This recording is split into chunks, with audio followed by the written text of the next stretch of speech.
السلام علیکم ورحمۃ اللہ وبرکاتہ۔ آج میں نماز تراویح کے حوالے سے کچھ معلومات آپ کے سامنے رکھنے جا رہا ہوں اس ویڈیو کے ذریعے سے۔ تو سب سے پہلی چیز جو میں آپ کے ساتھ شیئر کروں گا یہ کہ کیا عورت نماز تراویح کی جماعت کروا سکتی ہے۔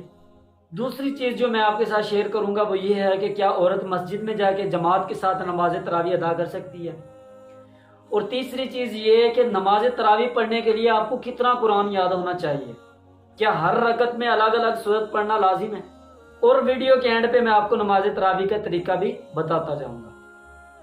سب سے پہلی چیز، کیا عورت جماعت کروا سکتی ہے؟ تو امام اعظم ابو حنیفہ یعنی احناف کے نزدیک عورت کا جماعت کروانا مکروہ تحریمی ہے، لیکن بعض علماء کرام نے اس میں نرمی بھی برتی ہے اور کہا ہے کہ اگر ایسا سین ہوتا ہے کہ گھر میں عورتیں نماز نہیں پڑھ رہی، نماز تراویح ادا نہیں کر رہی، لیکن اگر جماعت کا اہتمام ہوتا ہے تو تمام عورتیں نماز تراویح جماعت کے ساتھ ادا کر لیتی ہیں۔ دوسرا مسئلہ یہ ہے کہ کیا عورتیں مسجد میں جا کے جماعت کے ساتھ نماز ادا کر سکتی ہیں۔ نماز تراویح کی بات ہو رہی ہے، دوسری عام نمازوں کی میں بات نہیں کر رہا۔ نماز تراویح اگر تو مسجد کا ایسا ماحول ہے کہ عورتوں کا سسٹم الگ ہے اور مردوں کا الگ ہے تو عورتیں جا کے نماز پڑھ سکتی ہیں۔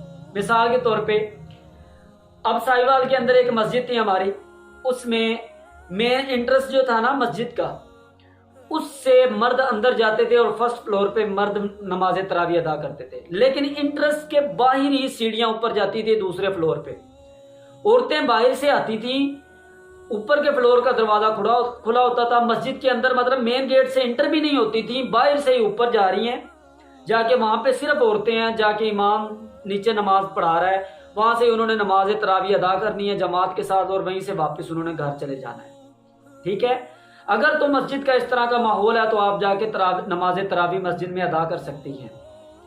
دوسری چیز، اگر آپ کا رستہ سیب ہے، یہ چھچورا پن آج کل بہت زیادہ ہے نا لڑکوں میں، لڑکے کھڑے ہو جاتے ہیں باہر، اگر لڑکیاں گزرتی ہیں اور رستے میں ایسے لڑکے کھڑے ہوتے ہیں جو آپ کو چھیڑتے ہیں، تو اس سے بہتر ہے کہ آپ مسجد میں نہ جائیں بلکہ گھر میں نماز تراویح ادا کر لیں، کیونکہ لڑکے جو ہیں وہ فتنہ پھیلا رہے ہیں۔ اس فتنے سے بہتر ہے کہ بندہ گھر میں ہی نماز تراویح ادا کر لے۔ تیسری چیز یہ تھی کہ نماز تراویح کے اندر سورۃ فاتحہ کے بعد کیا ہر رکعت میں الگ الگ جگہ سے قرآن مجید پڑھنا ضروری ہے؟ نہیں، یہ الگ نہیں ہے، یہ مستحب عمل ہے، یہ بہتر عمل ہے کہ آپ کو جتنا قرآن آتا ہے آپ مطلب چینج کر کے ہر رکعت میں پڑھیں۔ اگر آپ کو قرآن مجید کی اینڈ والی 10 صورتیں آتی ہیں نا تو آپ ہر رکعت میں الگ الگ صورت پڑھیں، 10 جب ختم ہو جائیں 11ویں رکعت میں پھر شروع سے شروع کر لیں۔ اگر آپ کو 5 صورتیں آتی ہیں تو آپ 5 رکعت کے بعد صورتیں دوبارہ ریپیٹ کریں۔ ٹھیک ہے، آپ کو اگر ایون کہ آپ کو 4 کل بھی آتے ہیں نا، ٹھیک ہے، تو آپ ایسا کریں کہ ان 4 کو ہی ریپیٹ کرتے رہیں تو آپ کی نماز ہو جائے گی۔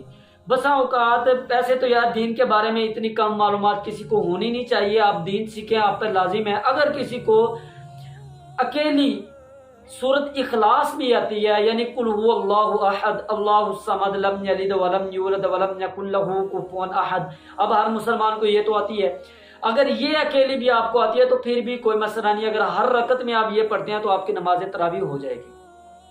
اب نماز تراویح پڑھنے کا طریقہ، سب سے پہلی چیز جو آپ نے کرنی ہے، نماز تراویح سے پہلے عشاء کی نماز کے 4 فرائض جو ہوتے ہیں وہ پڑھنے لازم ہیں۔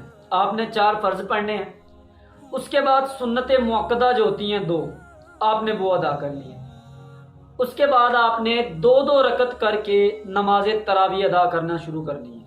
2 رکعت کھڑے ہوئے، 2 رکعت نماز تراویح ادا کی، 2 رکعت کی نیت کرنی ہے، 2 رکعت ویسے ہی پڑھنے ہیں جیسے آپ سنتیں پڑھتے ہیں، 2 رکعت پڑھی، اس کے بعد دوبارہ کھڑا ہوئے، پھر 2 رکعتیں پڑھی، اور ہر 4 رکعت کے بعد نماز تراویح کی جو دعا ہے، سبحان ذی الملک والملکوت، سبحان ذی العزت والعظمت والحیبت والقدرت والکبریاء والجبروت، یہ بہت ہے، تھوڑی سی لمبی ہے، آپ کو پہلے تو آپ یاد کر لیں، اگر آپ کو یاد نہیں ہے تو آپ گوگل سے بھی نکال سکتے ہیں۔ ٹھیک ہے، میں ایسا کروں گا کہ میں انشاءاللہ اس ویڈیو کے اینڈ پہ وہ والی پکچر بھی لگا دوں گا، سبحان ذی الملک والملکوت، یہ جو دعا ہے اس کی آپ وہاں سے اسکرین شاٹ لے کے بھی اپنے پاس سیو کر سکتے ہیں۔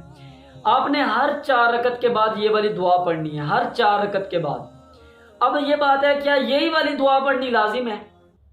نہیں، یہ والی دعا نہیں، اگر کسی شخص کو یہ یاد نہیں بھی ہو رہی تو آپ دعا کرنی لازم ہے، یہ والی دعا کرنی لازم نہیں ہے۔ آپ وہاں پہ کوئی اور دعا بھی پڑھ سکتے ہیں. اگر آپ کو نماز کی دعا آتی ہے آپ وہ پڑھ لیں, ربی جعلنی مقیم الصلاۃ ومن ذریتی ربنا وتقبل دعاء, یا دوسری ہے ربنا آتنا فی الدنیا حسنۃ. آپ کو کوئی بھی دعا آتی ہے تو آپ پڑھ سکتے ہیں. اگر آپ کو کوئی بھی دعا نہیں آتی تو آپ استغفار کر لیں, سبحان اللہ کی تسبیح کر لیں, آپ کچھ نہ کچھ وہاں پہ پڑھ لیں ہر 4 رکعت کے بعد, تاکہ آپ 1-2 منٹ کا وقفہ ہو جائے. تو آپ نے اس طرح کر کے 20 رکعتیں نماز ادا کرنی ہے, نماز تراویح. اب نماز تراویح کی جو نیت ہے اس پہ مسئلہ بنتا ہے کہ نماز تراویح کی نیت کس طرح کرنی ہے. پہلے تو میں 2 ویڈیو اس پہ بتا چکا ہوں, اور یہ میری تیسری ویڈیو ہے کہ نیت دل کے ارادے کا نام ہے.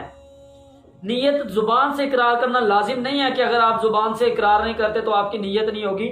علماء کرام فرماتے ہیں کہ زبان سے نیت کرنا جو ہے یہ مستحب عمل ہے. اگر آپ کرتے ہیں تو اچھا عمل ہے, آپ کو ثواب ضرور ملے گا. اگر آپ نہیں کرتے تو آپ کی نماز ہو جاتی ہے. اور اگر آپ زبان سے بھی اقرار کرنا چاہتے ہیں اور مستحب عمل بھی کرنا چاہتے ہیں تو آپ اس طرح نیت کریں کہ نیت کرتا ہوں میں نماز تراویح کی 2 رکعت نماز تراویح, منہ طرف قبلہ شریف, بندگی خدا کی. اگر آپ امام کے پیچھے ہیں تو پیچھے امام کے اللہ اکبر. اگر آپ اکیلے پڑھ رہے ہیں تو آپ اللہ اکبر کریں. اگر آپ امام صاحب کو تو خیر بتانے کی ضرورت نہیں ہے, میری کہاں اوقات کہ میں امام صاحب کو بتاؤں. اچھا, تو آپ اس طرح کر کے نماز تراویح ادا کر سکتے ہیں. امید کرتا ہوں کہ آپ کو کافی انفارمیشن ملی ہوگی تراویح کے حوالے سے. اگر آپ کا کوئی اور بھی سوال ہو رمضان کے حوالے سے تو آپ کامنٹ کر سکتے ہیں, انشاءاللہ آپ کو جواب ضرور ملے گا. ملتے ہیں اپنی نیکسٹ ویڈیو میں, تب تک کے لیے اللہ حافظ, فی امان اللہ.